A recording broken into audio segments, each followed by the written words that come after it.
Šį kartą nebus didelį remontą, neparodys kaip išardžia, bet parodys, kuo tas ardymas mano pasibaigė.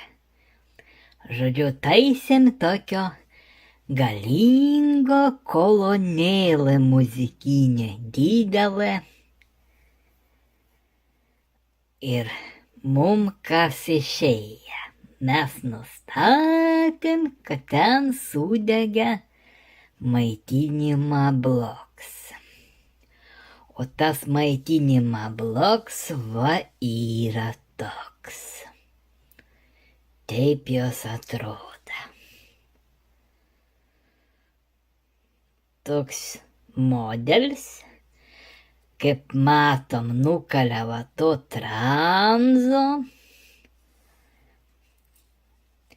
Parodo tik tam, ką, jeigu sugestų, būtų galima nustatyti, kokios yra dalis.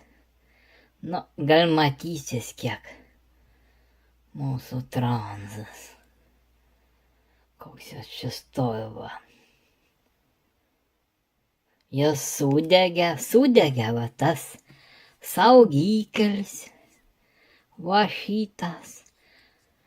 Paskui čia dar ne viskas, sudegė diodai, va, iš šitų 4 tik 2 veikia. Ir tai dar ne viskas, sudegė va tas, va kaip matom, takelį nudegė, sudegė va tas mažas diodas. Nu va šitas diodas sudegė ir sudegė šitą va mikroschemėlą va tokį. Va. O kaip antra pusė atrodo, parodo va iš toliau. Plokštės, tai va. Buvo nuspręst, kad nebeapsimok taisyt, nes šitos mikroschemos nepavyko rasti. Ir paskaičiavo, ką gausis įdėti pigiau kito maitinimo bloko 15 voltų, negu šito viso reikalo remontuoti.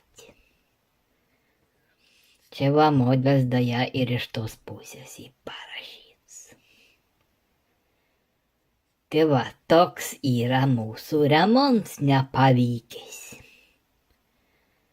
Ko aš daugiau gal pasakyti, nieko gera. Nu čia va tų detalių labai mažai.